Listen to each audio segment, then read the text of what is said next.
Bienvenue à cette séance ordinaire du Conseil d'arrondissement du lundi 11 mai 2020. Je m'appelle Émilie Tupillier, je suis la mairesse de l'arrondissement. Alors, c'est le Conseil ordinaire parce que c'est celui qui a lieu tous les mois, mais il n'y a rien d'ordinaire parce qu'encore une fois, nous sommes avec vous par téléphone en web-diffusion. Et donc, j'aimerais vous présenter les élus qui sont là ce soir avec nous. Madame Effie Djanou, conseillère du district de Bordeaux-Cartierville. Bonsoir. Madame Nathalie Goulet, conseillère du district d'Unsick. Bonsoir. Monsieur Jérôme Normand, conseiller du district du Sault au Récollet. Bonsoir. Et Monsieur Adrien Parizeau, conseiller du district de Saint-Sulpice. Bonsoir. Avec nous, il y a aussi la directrice d'arrondissement, Madame Diane Martel, et je l'invite à prendre la parole pour présenter son équipe. Bonsoir. Je vais demander aux membres de la direction de se présenter à tour de rôle. Donc, je vais débuter avec Madame Châteauvert. Chantal Châteauvert, secrétaire d'arrondissement. Madame Busseau. Marie-Pierre Busseau, chef de division ressources humaines en remplacement de Lisa Sumidaro. Monsieur Côté. Gilles Côté, directeur du développement du territoire. Bonsoir. Monsieur Gauthier. Jocelyn Gauthier, directeur culture, sport, loisirs et développement social. Bonsoir. Et Monsieur Paquin. Bonsoir, Dominique Paquin, directeur des travaux publics. Merci beaucoup. Donc, merci d'être avec nous. Nous allons faire comme d'habitude, là, au point 10.02, les membres du conseil d'arrondissement prennent quelques minutes pour vous donner les dernières nouvelles. Donc, vous le savez, hein, vous regardez tous les nouvelles, la grande région de Montréal vit encore en mode de service essentiel.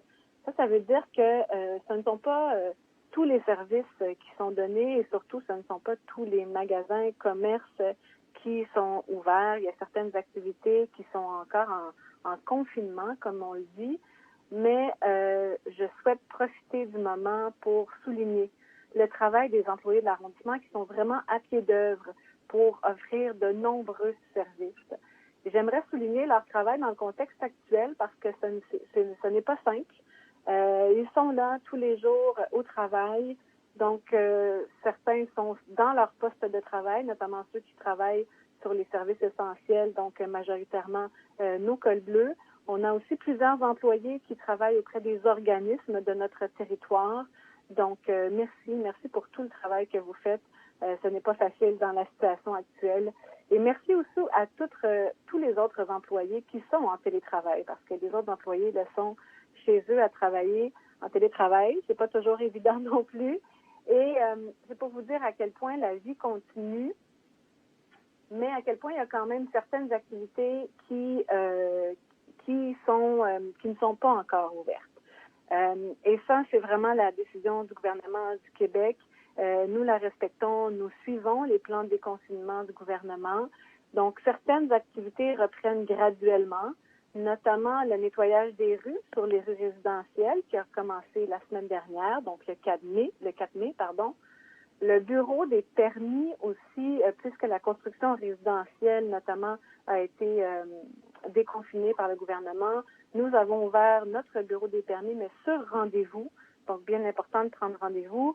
Et sur place, nous avons tout mis en place pour que les mesures sanitaires soient bien respectées. Les jardins communautaires seront ouverts à partir du 18 mai. Nous avons reçu l'autorisation de la directrice de la santé publique de Montréal parce que c'est important pour la sécurité alimentaire, parce que ça fait du bien. Et en cette période de pandémie, c'était important pour nous d'ouvrir les jardins communautaires. Donc, nous nous affairons en ce moment avec Ville-en-Vert, qui est notre partenaire sur le terrain, de mettre en place toutes les mesures de distanciation physique avec des horaires alternés pour réduire le nombre de personnes présentes au même moment dans les jardins. Donc, si vous êtes dans les jardins communautaires, vous avez reçu déjà de l'information par courriel et vous en recevrez d'autres aussi. Toujours dans le domaine des végétaux, la distribution des végétaux aura lieu encore cette année, un peu plus tard, le 5 juin. Alors, encore là, on regarde toutes les mesures à mettre en place pour respecter les mesures sanitaires.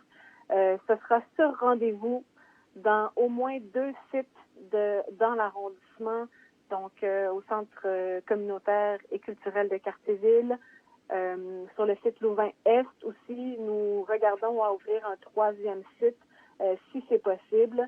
Donc, l'information sera bientôt disponible, mais je vous en parle dès maintenant pour que vous soyez aux aguets pour regarder le site web de l'arrondissement. Vous pourrez prendre rendez-vous en ligne et par téléphone. Donc, nous voulons nous assurer là, de respecter les mesures de sécurité. Et comme vous le voyez, les équipes continuent à travailler sur les outils habituels. Donc, c'est pour ça qu'on a aussi un conseil d'arrondissement avec des décisions. Les points importants que nous avons aujourd'hui à voter, il y a notamment un contrat pour des travaux au parc Sonifique et des contrats de pavage pour les rues Prieur et Soriol qui en ont grand besoin. Donc, la qualité de roulement sur ces rues sera grandement améliorée et ce qui nous permettra aussi d'implanter, comme prévu, les pistes cyclables. Et je termine en disant que malgré la COVID, nous tentons de vous informer le plus possible, d'être le plus possible en lien avec vous et de travailler sur les projets de parcs, de réaménagement de parcs. Et nous devons le faire d'une autre façon. Donc, nous innovons. Nous allons tenir des webinaires pour faire le suivi des projets d'aménagement au parc Saint-Simon et au parc des Hirondelles. Alors, vous aurez de l'information également sur le site Internet et par vos conseillers de district. Donc, voilà, ça revient à ce que je disais au début. Les employés de l'arrondissement sont au poste. Tout le monde travaille fort pour vous. Je passerai maintenant la parole à M. Adrien Parizeau, du district de Saint-Sulpice. Bonsoir, merci Mme la mairesse. Je commencerai en remerciant un organisme communautaire qui a pris une initiative assez intéressante cette fin de semaine. Je sais que c'est des gens qui l'ont vu dans le quartier Saint-Simon. Ils sont allés se promener avec une charrette, un camion mobile qui déambulait dans les rues pour faire un peu d'animation pour les résidents et aussi répéter les consignes de la COVID en 6 langues. Donc, j'aimerais beaucoup remercier le travail de la Maison du Monde avec Solidarité Antique et SOA qui ont organisé cette initiative. On les a soutenus avec l'arrondissement, avec le fonds d'urgence. Donc, je voulais les remercier parce que je pense que c'est une façon aussi innovante de pouvoir briser l'isolement de plusieurs années, de pouvoir répéter les mesures qui sont à prendre dans leur langue. C'est parce qu'on le sait, dans le quartier Saint-Simon, il y a des gens qui ne parlent pas français ni anglais. Donc, je pense que c'est important de pouvoir communiquer avec eux dans un contexte comme celui-ci. Ensuite, je voulais vous parler de 2 organismes que nous avons aussi soutenus en sécurité alimentaire. Un, qui est le SNAC, qui a de l'action à la Maison du Monde encore, et au HLM Saint-Sulpice en dépannage alimentaire. Donc, grâce au fonds d'urgence de l'arrondissement, on a pu soutenir le SNAC. Et ensuite, il y a le CANA, qui est très connu, qui intervient majoritairement dans le quartier Saint-Simon. Donc, on est bien content de pouvoir les soutenir dans un contexte où il y a des recherches de financement. Puis, l'arrondissement a réussi à mettre à la disposition des groupes communautaires avec les besoins particuliers qui vivent dans le temps de la COVID, plusieurs fonds, quelques fonds. Donc, on est bien content de pouvoir le faire avec ce fonds-là. Ensuite, la mairesse en parlait. Les webinaires qui vont avoir lieu pour pouvoir faire une présentation du plan d'aménagement du parc Saint-Simon. Donc, ça va avoir lieu le 27 mai prochain. Ça va être sur Internet. Donc, si vous avez de la difficulté à vous connecter ou si vous avez des questions, il va y avoir une ligne qui va être à votre disposition pour pouvoir savoir comment vous connecter si vous avez de la difficulté avec les outils informatiques. Mais on pense que c'est une bonne façon. C'est important de communiquer avec les citoyens, même dans le contexte de la COVID, parce que on le sait, là, le parc Saint-Simon, il y a plusieurs gens qui se sont déplacés l'année passée, qui ont donné leur avis pour l'amélioration de ce parc-là, puis on veut aller de l'avant avec les travaux. Donc, on va pouvoir faire ça grâce au webinaire le 27 mai prochain. Je vous invite, si vous avez des questions, à aller visiter la page de l'arrondissement ou même à communiquer avec moi si vous voulez plus d'informations. Ça me fera plaisir de vous en donner avec mon courriel ville. Ensuite, je voulais terminer en parlant je pense que tout le monde comprendra pourquoi je voulais souligner cette semaine nationale. La semaine nationale des soins infirmiers du 11 au 17 mai. Je pense qu'on ne le répétera jamais assez. Il y a de plus en plus de personnels de la santé qui sont infectés à la COVID sur leur lieu de travail. Donc, je voulais prendre le temps de les remercier pour un travail extraordinaire. On remerciera jamais assez les employés de première ligne qui, grâce à eux, on réussira à vaincre la COVID. Mais c'est important de le faire, puis ça sera toujours important de le faire dans le contexte actuel. Donc, merci, bonne soirée. Merci, M. Parizeau. Je passerai maintenant la parole à Mme Effie Gianou, conseillère du district de Bordeaux-Cartierville. Oui, merci. Alors, bonne fête des mères à toutes les mères et les grands-mères qui ont célébré hier. Cette année, c'était quand même très particulier en raison des célébrations à distance. J'ai eu une pensée, puis j'ai toujours une pensée particulière pour toutes celles qui sont dans un CHSLD et aussi à nos sœurs de la Providence qui ont quand même eu un rôle très, très important là, pour le quartier et pour toutes ceux et celles qui résident ici depuis de très longues années. Je voulais remercier pour leur engagement les 3 organismes qui font partie du financement du Fonds local d'urgence, entre autres la Corbeille, le quartier, le centre communautaire Laurentien. Vraiment, là, vous faites une différence incroyable durant ces temps difficiles pour de nombreuses personnes. Alors, je voulais vous remercier. Vendredi et samedi passé, la clinique de dépistage mobile est venue à l'arrondissement au YMCA de Cartierville. Il y a eu plus de 160 personnes qui se sont déplacées. Alors, ça a été vraiment, on va dire, bien reçu dans l'arrondissement. Puis la prochaine clinique, parce qu'on m'a beaucoup posé la question, la prochaine clinique mobile sera tout près à Saint-Laurent, au centre des loisirs de Saint-Laurent, les 12 et 13 mai, de 10h à 16h. Ensuite, je vais parler de Bordeaux-Cartierville. Je sais que tout le monde va parler de leur district, mais je tiens vraiment à souligner les commerces et les restaurants qui sont ouverts sur Gouin-Ouest. Il y en a des très, très bons. J'ai fait livrer à quelques reprises de la bouffe des restaurants de Gouin-Ouest. Si vous voulez avoir la liste complète, vous pouvez aller sur la page Facebook de Gouin-Ouest. Ça s'appelle vraiment Gouin-Ouest. Et ensuite, finalement, pour ceux qui ne l'ont pas vu, la semaine dernière, la RTM a annoncé son plan de relance économique. C'est à la page 13, dans la section qui s'appelle « Proposition d'action priorisée en transport collectif ». On y retrouve le point que je vous lis avec grand plaisir. Initier la planification du prolongement de la branche ouest de la ligne orange du métro vers Laval et lancer la réalisation du prolongement jusqu'à la gare Bois-Franc. Si on est en personne, j'ai les mains en l'air en ce moment. Alors, on voit donc que depuis la résolution qu'on a tous passée au mois de décembre, les choses ont vite évolué et nous en sommes tous très contents. Merci beaucoup. Bonne soirée. Merci beaucoup. Effectivement, avec juste la voix, des fois, il y a des choses qui nous manquent. On travaille là-dessus. Merci, Mme Gianou. Je passerai maintenant la parole à Mme Nathalie Goulet, conseillère du district d'Annecy. Merci beaucoup, Mme la mairesse. Alors, bonsoir à toutes et à tous. Puis, merci beaucoup à l'équipe technique et l'équipe de l'arrondissement de rendre cette séance possible. Alors, j'ai 4 points dont je voudrais vous entretenir ce soir. Alors, le premier, mes collègues en ont parlé un peu, mais c'est une annonce importante.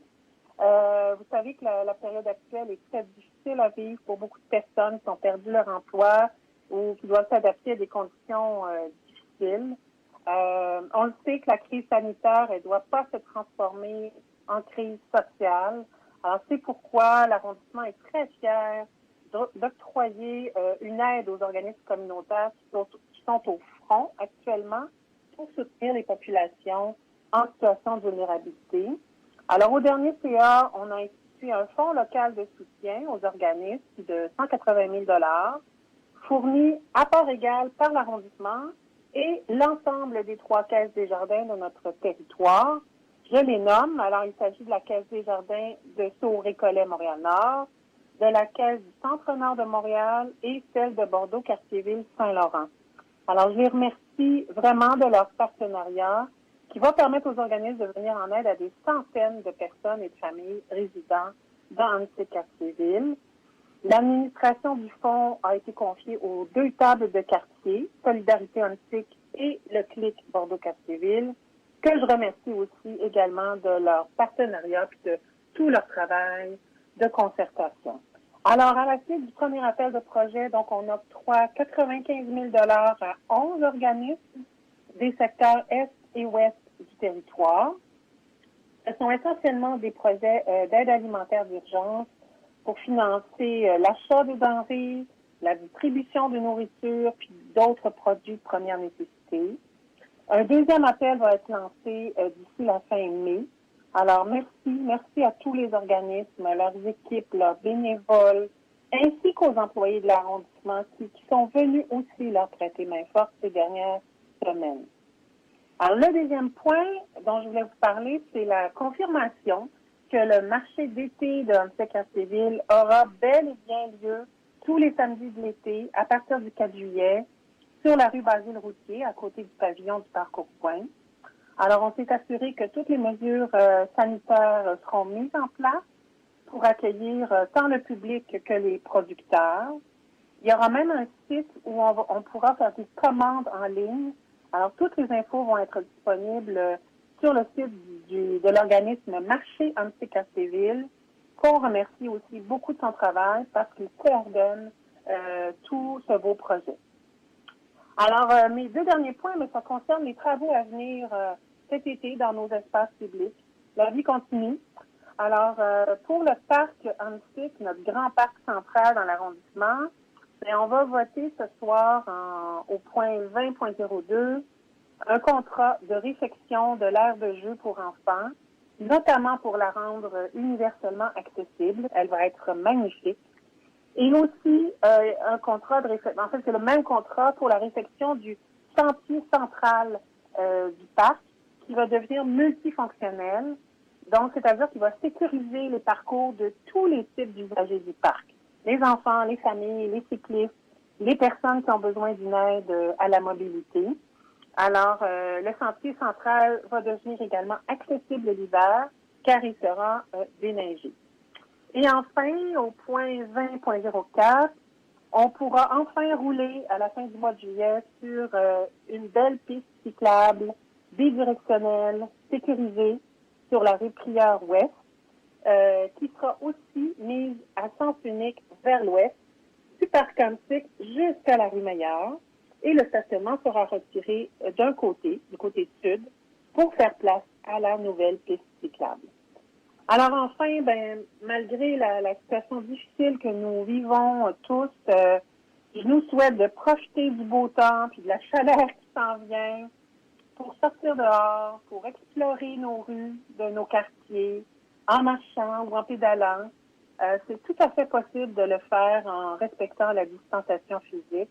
Alors, bon courage tout le monde et merci beaucoup. Merci, Mme Goulet. Finalement, je passerai la parole à M. Jérôme Normand, le conseiller du district du Sceau au Récollet. Oui, bonsoir, merci beaucoup. En fait, je souhaitais vous parler à mon tour de 3 petits points. Premièrement, la création de corridors sanitaires, vous l'avez sûrement remarqué, il y a eu l'apparition, la présence de plusieurs corridors sanitaires devant différents commerces de l'arrondissement. En date d'aujourd'hui, toute la promenade Fleury pratiquement est maintenant dotée de tels corridors sanitaires, plusieurs tronçons de Fleury-Ouest, un tronçon du boulevard Saint-Laurent près de Fleury. Le but de ces corridors-là, qui en fait là, se présente comme un élargissement de la zone du trottoir où on peut déambuler, permet évidemment une distanciation physique entre les piétons qui y circulent, à proximité bien sûr des commerces locaux. C'est donc une mesure de santé publique pour les résidents, pour les piétons, et également une mesure de soutien aux commerces locaux, puisque ce qu'on souhaite réaliser avec ça, c'est de maintenir la bonne habitude qu'ont les résidents de faire leurs emplettes dans les commerces de proximité, et donc qu'ils se sentent en sécurité pour s'y rendre. Ça a été déployé tout ça en collaboration avec les SDC de l'arrondissement et les commerces. Et il y aura d'autres sections à venir dans des endroits qui sont achalandés, notamment autour du métro Henri-Bourassa.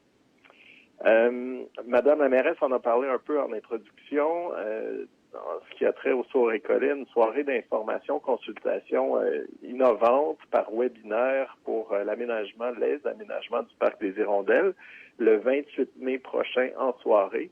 Donc, pour les résidents et les habitués, vous le savez, il y a 2 secteurs au Parc des Hirondelles, en plus de la magnifique butte, le secteur Sauvé, qui est au sud, et le secteur Fleury, plus au nord.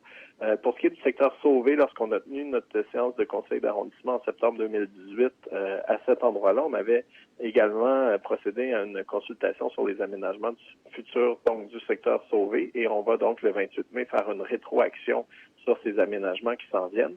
Puis, on va prendre le pouls par rapport à différents aménagements potentiels sur la portion fleurie, donc la portion nord du parc, toujours lors de cette même soirée.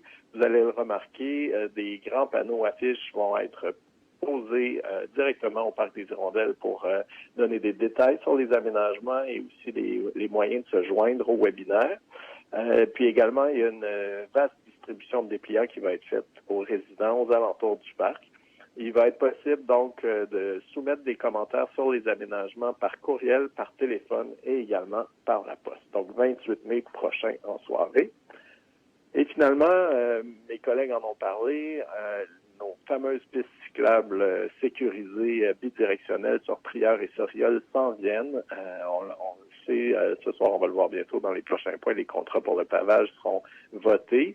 Et il y a donc, en lien avec le déploiement de ces 2 pistes cyclables pour leur première phase de 2020, une vaste campagne de communication qui va débuter dans les prochains jours, en commençant par une page web dédiée au projet où on va y trouver toute l'information pertinente et qui va être en ligne dès la fin de la semaine. Donc, on vous invite à suivre les comptes Twitter et Facebook de l'arrondissement si ce n'est pas déjà fait pour pouvoir prendre connaissance de plus de détails sur ces projets qui s'en viennent bientôt. Merci beaucoup. Bonne soirée.